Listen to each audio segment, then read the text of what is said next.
Hello, welcome back to PTSST class 8. Today I start your new chapter related to the Indian polity or related to the civics.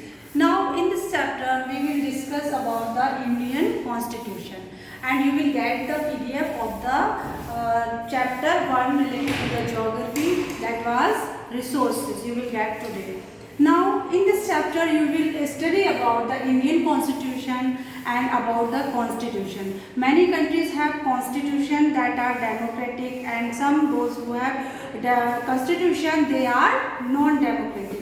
जो आपकी constitution सभी देशों में होता है, लेकिन कुछ देश ऐसे होते हैं जिनमें डेमोक्रेसी होती है, यानी वो डेमोक्रेटिक होते हैं. कुछ देश ऐसे होते हैं जिनमें नॉन डेमोक्रेटिक कंट्रीज होते हैं. तो in this chapter we will study about why does a country need a constitution. किसी भी देश को कॉन्स्टिट्यूशन की आवश्यकता क्यों होती है. तो the whole chapter is related to the why does a country need a constitution. किसी भी देश को कॉन्स्टिट्यूशन की जरूरत क्यों होती है, पूरे चैप्टर में यही पढ़ेंगे. We will discuss about different terms related to the Indian constitution and in the starting of the chapter the example of football team is given, how a football team requires the rules and regulations to follow the game properly or to play the game properly. Just like that, any country require constitution to follow the rules and to rules properly in that country. Now many other examples are given. Who is called the father of constitution is given. It means that the Dr. Bhimrao Ambedkar is called, or Dr. Bhimrao Ambedkar is known as the father of Indian Constitution. Now the remaining part of this chapter we will discuss through the book. So let's start from the book. Yes, the Indian Constitution. In this chapter, the story or example of football team is given, and after that you will study about the constitution of Nepal, that is our neighborhood country, that is our adjacent country. These English word you have to know what is the meaning of neighborhood and what is the meaning of adjacent. Adjacent means पड़ोसी देश. जो हमारे पड़ोसी देश हैं उनके बारे में भी स्टडी करेंगे.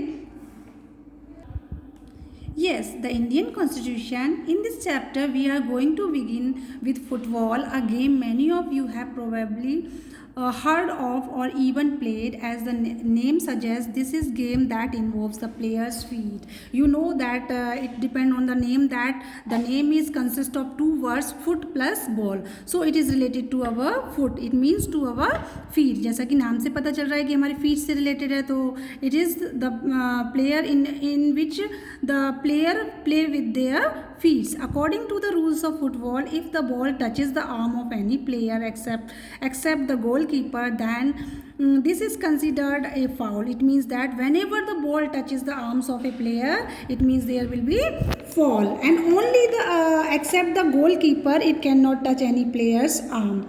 गोलकीपर के अलावा किसी को भी ये बॉल आर्म्स पे टच हो जाती है तो फॉल माना जाता है. So if players start holding the football in their hands and passing it around, then they are not playing football anymore. Similarly, other games such as hockey or cricket also have rules according to which they are played. Now it is clear that like football, other games related to the cricket, related to the kabaddi, it means they own have their rules. It means all type of games have their own rules. सबके कुछ ना कुछ rules होते हैं. तो कोई भी game तभी अच्छे से खेला जा सकता है जब अपने रूल्स के अकॉर्डिंग चलते हैं. तो फुटबॉल के अलावा भी कई गेम्स हैं जो हमें जिनमें रूल्स को फॉलो करना पड़ता है, and helps us distinguish one game from another. और इन्हीं रूल्स के अकॉर्डिंग कोई भी गेम एक दूसरे से डिफरेंट होता है. As these are fundamental to the game, we can also call them the constitutive rules of the game, and these rules related to the particular games are called constitutive rules. ये main rule कहलाते हैं जो किसी game से related होते हैं. Like these games a society also has constitutive rules. और इन games की तरह ही हमारी सोसाइटी में भी कॉन्स्टिट्यूटिव रूल्स की ज़रूरत होती है. That make it and what it is and differentiate it from other kinds of societies. और इस प्रकार से एक सोसाइटी को दूसरी सोसाइटी से डिफरेंट माना जाता है रूल्स के according. In large societies in which different communities of people live together. These rules are formulated through consensus, and in modern countries this consensus is usually available in written form. A written document in which we find such rules is called a constitution. Now the definition of constitution is given. What is constitution? Any written document in which we find the rules. Constitution क्या है? जिसमें written form में rules होते हैं, that is called constitution. If you are asked to define the constitution then you can define like a written documents in which we find such rules is called constitution. Now it is depend on the people that are living in that society. They have their agreement with the society. Consensus means agreement.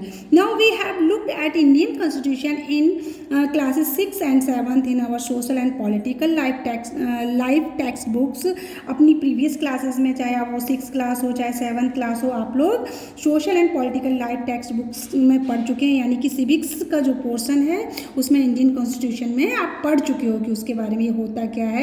इस chapter में हम detail में पढ़ेंगे और चीज़ें जो पहले नहीं बताई गई हैं उनके बारे में डिटेल में पढ़ेंगे.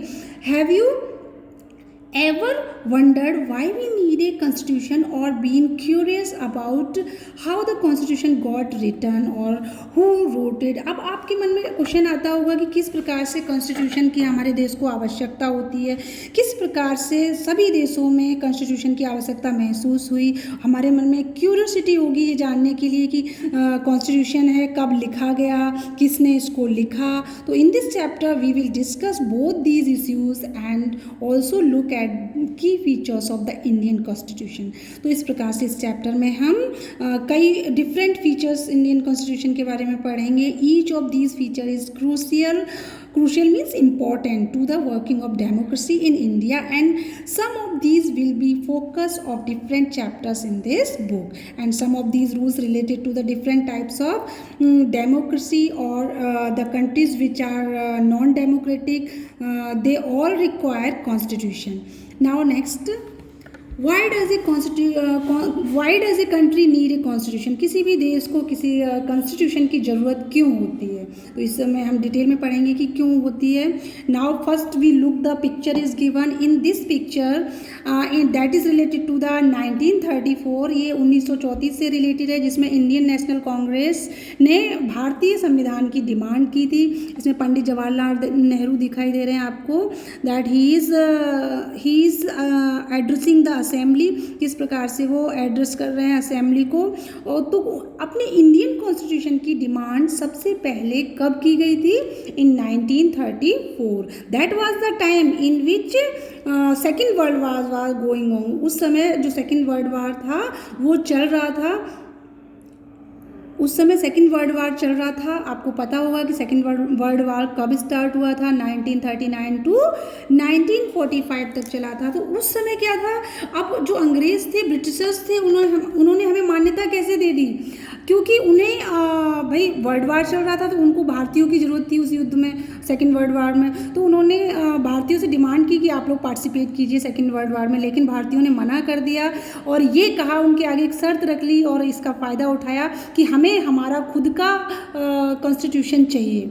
तो ये डिमांड उन्होंने अंग्रेज़ों के आगे रख दी. तो अंग्रेज़ों ने कहा ठीक है आप ले लीजिए, लेकिन उसमें जो कॉन्स्टिट्यूशन असेंबली होगी उसमें हमारे भी कुछ मेंबर्स होंगे. तो भारतीयों ने मना कर दिया कि नहीं, हमारे इंडिया के ही मेंबर्स होंगे, all members belong to India in that assembly. तो इस पर भी जो ब्रिटिशर्स थे वो एग्री हो गए और इस प्रकार से हम कह सकते हैं कि सबसे पहले द इंडियन नेशनल कांग्रेस ने 1934 में इंडियन कॉन्स्टिट्यूशन असेंबली की स्थापना की. तो during the second world war that was. Now 1946 में हमें ये मान्यता मिल गई थी. दिसंबर 1946 में मीटिंग हुई थी, उसमें ये मान्यता मिल चुकी थी. और तो ये फ़ोटो जो है पूरा कॉन्स्टिट्यूएंट असेंबली का है, संविधान सभा का फ़ोटो है. तो between December 1946 and November 1949 the constituent assembly drafted. इस प्रकार से आप देख सकते हैं किस प्रकार 1946 से लेकर 1949 के बीच में हमारी संविधान सभा का ड्राफ्ट हुआ था, मतलब प्रारूप तैयार किया गया था.